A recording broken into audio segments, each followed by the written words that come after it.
J'ai regardé His and Hers et je m'attendais à un truc de fou, à un truc vraiment bien, et pourtant c'est gigamide en fait. Restez bien jusqu'à la fin si vous voulez voir la note, mais je vous garantis ça va piquer. Bon, comme on pouvait s'y attendre, Berntal et Tessa Thompson, ils portent la série à bout de bras. Et ce qui est triste, c'est que c'est le seul point positif. Tout repose sur eux, le reste, gigamide, voilà. Je vais quand même mettre un point en plus pour l'ambiance générale de la série. Le lieu de tournage est assez cool et tout, c'est tout, c'est vraiment tout. En vrai, au départ, c'est intriguant. Le premier épisode, j'étais intrigué, je voulais voir la suite. Mais épisode 2, 3, 4, 5, j'étais en train de me dire, putain, ça tourne en rond quand même. Tout est prévisible, enfin, ils veulent qu'on suspecte lui, ils veulent qu'on suspecte elle, His and Hers, et c'est tout en fait. Ils se sont dit, on sait pas quoi écrire de plus, on va prendre les dernières 20 minutes de la série, on va faire un plot twist, et c'est complètement tiré par les cheveux, sans spoil hein, c'est complètement tiré par les cheveux. Ils se sont dit, ouais, personne va le voir venir, et effectivement, moi je l'ai pas vu venir, parce que c'est tiré par les cheveux de fou, voilà. Vous rajoutez à ça tout un tas de petits raccourcis scénaristiques qui cassent l'enquête, hein, évidemment, d'un coup, il se passe ça, oh,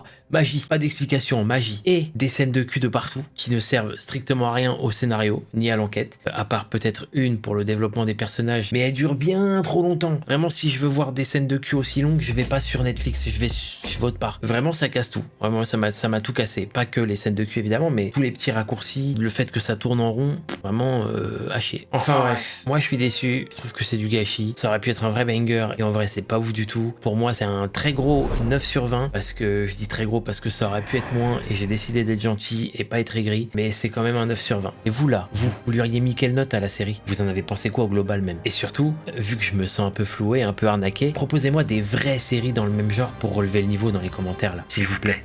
On joue à des jeux et on parle de séries tous les jours en stream en ce moment. Viens voir. Abonnez-vous.